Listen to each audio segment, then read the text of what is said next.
Our next candidate tonight is somebody that I have known for a very long time now, for well over a decade. As some of you may know, I am his campaign manager out in House District 50. His name is Alan Thomas. He is a Birmingham native. He graduated from the Altamont School. While there, he became the youngest senior editor of the high school's paper based on his investigations and reporting on Roy Moore and the courtroom commandments debacle. Since then, he attended Auburn University and the University of North Carolina, Chapel Hill, obtaining degrees in both political science and philosophy.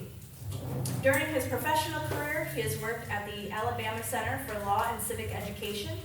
He has done grant writing for health care services on behalf of the Tolbert claimants against Monsanto in Oxford and Anniston. He has served on numerous local and statewide campaigns right here in Alabama. He has run an investigative journalism website, and he has served as an operation manager for Children's of Alabama. At Children's of Alabama, he actually managed over 150 people, multi-million-dollar contracts, and even successfully championed a 10% raise for his work staff. He is a dedicated advocate, and just this year alone, he has worked diligently to help free Jerry Lee Clark, who some of you may know was wrongfully imprisoned for exercising his First Amendment right by placing a sign in his yard. Alan worked diligently to quickly get him out of jail. He has also worked diligently, most recently, with Juliana's family, the Barrientos, there we go, I didn't want to mispronounce it. With Juliana Barrientos' family. Some of you may have heard Medicaid denied her life-saving services. She is an osteosarcoma patient, and they denied her care. It is a sign of a failing system.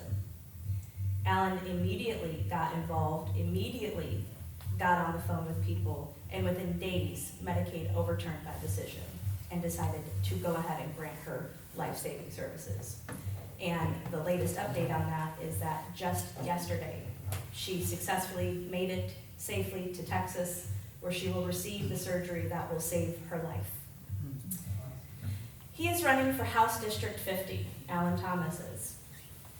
He hopes to advocate for West St. Clair County and all of Alabama, regardless of party affiliation. Please join me in welcoming him up to the podium, please.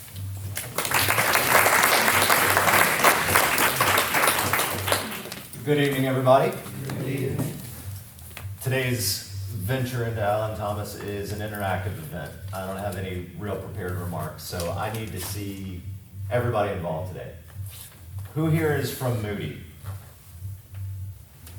Who is from Odenville? No Odenville. Margaret? Nope. Argo? Couple. All right. Hold that thought. We're going to get to that. We got some things coming up for that one. But while Airona was giving the introduction, I heard a couple of noises from the audience when the Tolbert versus Monsanto case was mentioned. Who's heard about this case? 1, 2, 3, 4, 5. All right, for those of you in the room, let me educate you. In 1929, the Monsanto Corporation decided that it wanted to open a facility in the Anniston and Oxford area. From 1929 until 1971, that facility manufactured something called polychloral biphenyls, PCBs for short. PCBs were used as an industrial chemical coolant and insulator, so liquid. And in the process of producing this PCB, the chemicals, combined and uncombined, leached into Snow Creek and Choccolocco River and absolutely contaminated the region, affecting, as of 1998, 1999, about over 20,000 residents of the area.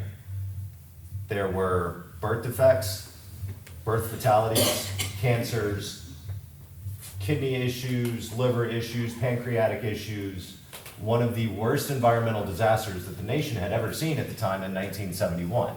It is a level 4 Superfund site, according to the EPA, even to this day. In 2003, Judge U.W. Clemens settled the case between the Tolbert claimants of the area and Monsanto, who had become Solutia at this point to avoid any sort of, or try to shed off accountability and liability for it. Judge Clement, in the first ever act of a federal sitting judge, created a 501c3 nonprofit to deliver healthcare services to the people whose health was dramatically impacted by Monsanto and its successive corporations. Now, like I said earlier, Monsanto stopped producing PCBs by Alabama state order in 1971.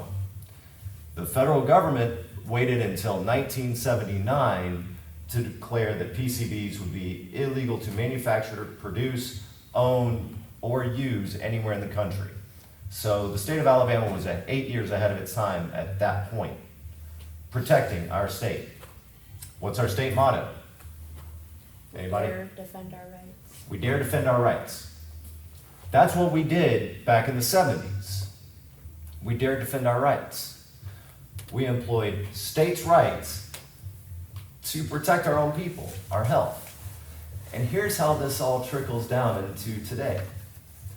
Our current legislature, thank God most of them are leaving, and people like me and Tony and Donald are going to take their place, passed a bill called SB 71, which said that the state of Alabama or any of its affiliated agencies, executive agencies, could not set any regulation that was greater than that of the federal government unless, and this was where this was really wrong, unless there was pure causal, scientific, peer-reviewed evidence that an injury or harm was going to occur. Now, anybody that's worked in academia knows that the majority of quote-unquote science is largely done based off statistics and correlation. It's easier to correlate one thing to another than it is to show A to B direct cause. If we had waited for A to B direct cause for the Tolbert claimants, that case never would have been settled. Right? It wouldn't have had a chance in court. That causality would have required too many deaths, too many failed pregnancies, too many miscarriages, too high of an infant mortality rate. So we've gone backwards. In 2026, we as a state have gone backwards. And that law needs to be repealed. First and foremost, the bill I've already got waiting to pre-file on November 4th after the election results are in is a repeal of that particular bill.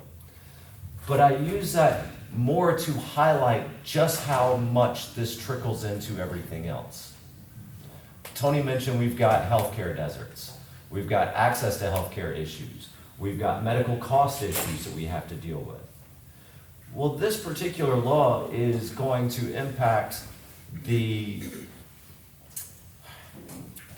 soil, the air, the water, all around. What one thing is everybody talking about right now? Data centers. Data centers. The state of Alabama, in passing SB 71, wasn't thinking about Monsanto. They were thinking about data centers. They cleared the way for it.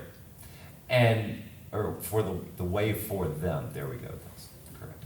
So when you clear the way for data centers to have complete absolution for any of the ill health impacts that are caused, and then you have a population that has zero access to health care, that's a crisis. That's something that's going to truly injure a lot of people, and we don't have to do it. We don't have to let that harm come to any of them. On top of that, data centers are largely going in impoverished areas. There's some going in the Oxmoor region of Birmingham. There's some going in Huntsville. But by and large, they're going into the rural parts of the state. And one of the aspects of the rural part of the state is that those are also some of the food deserts that we have. Inner cities and rural communities across the state have to drive not only 20, 30, 40 miles at least to get to a hospital or any kind of primary care facility, but they've also got to drive at least that far for a grocery store. And many of the people that have to drive that distance are also on SNAP benefits. When I got into this race in January, the end of January, 65,000 people across this state had lost access to health or to SNAP benefits. With the changes out of the One Big Beautiful Bill, that number at this point in time, just this week, is reported at 82,000. There's another major cut that's supposed to to come into place on October 1st. How many more are going to lose it? There's another one that comes in December. Even more are going to lose their benefits.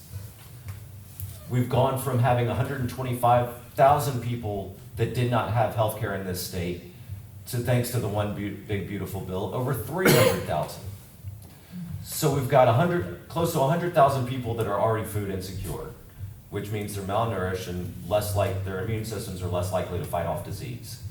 We've got 300,000 without health care of any type.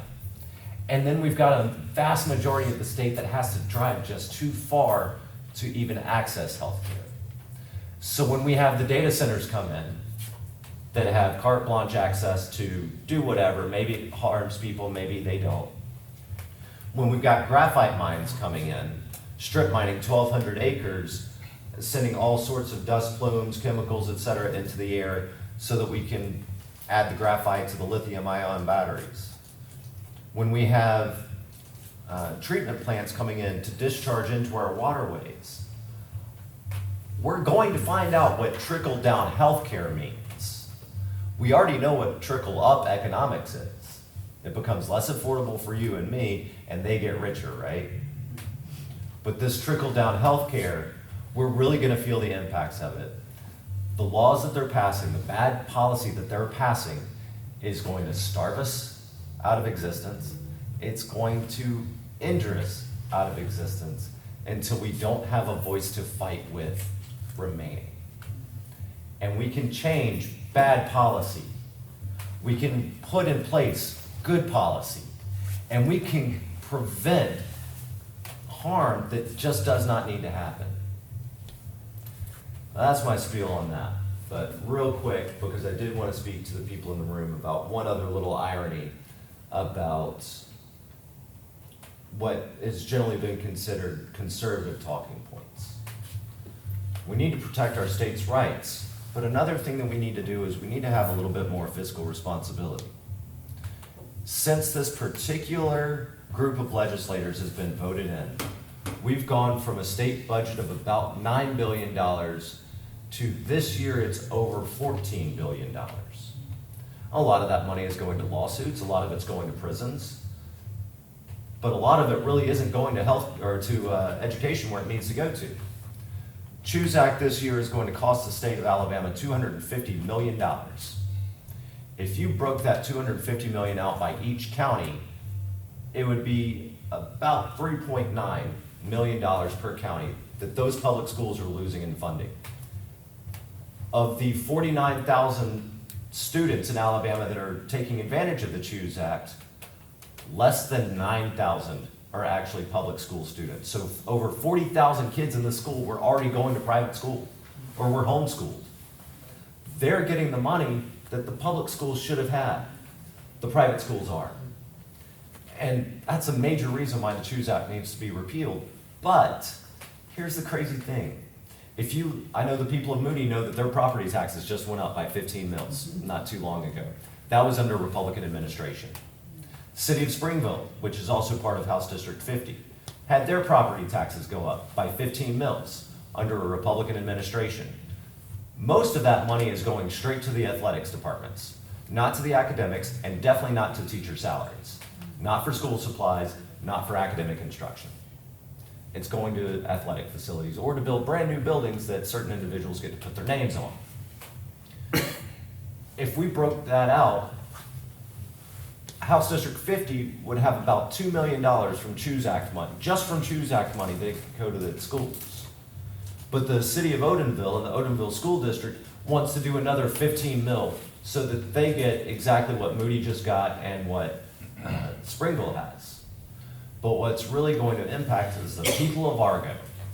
You see, the people of Argo are split between Odenville schools and Springville schools. So they're already paying the 15 mils for Springville tax. The half of Argo that is zoned or districted to Margaret Middle School, or Margaret Elementary School, is going to pay 15 mills on top of that. So they're gonna be at 30 mills. And the worst part about it is that the people of Argo aren't even going to send their kids to Odenville High School. They're all gonna go to Springville. We're overtaxing ourselves. When we're food insecure, when healthcare costs too much, when our medications cost too much, when gas is going back up, it just hit over $100 a barrel again today, the property taxes don't make sense. Especially when the money isn't going to the places that it needs to go to. And we need the lottery. A lottery can change that. It's gonna take time to get the lottery up and running, so repealing bills like HB 445, which has shut down hemp and CBD stores along this parkway, just within the past year. Before that bill passed, there were over 1,200 CBD stores across the state. We're now under 500. Based off of the numbers from just one local CBD and hemp store in the area that somehow is still open, that one store's tax revenues, annual tax revenue, the sales tax that they send to the state, has gone down by over 100,000. Just one. That means that the state of Alabama is losing $100 million a year after shutting down small businesses owned by local business owners that service and take care of the needs of local populations. $250 million from the Choose Act, $100 million in lost tax revenue, and we're going to tax the people more. That's not fiscally conservative. Increasing a budget 60% over the course of one legislative term, that's not fiscal conservatism. The state of Alabama has money to feed its people, to educate its people, and to provide health care. Bad policy chooses not to do it. I'm Alan Thomas, I'm running for House District 50, and I'll make sure that the good policy gets in, that we can do it. Because I didn't grow up saying with liberty and justice for all to not mean everybody.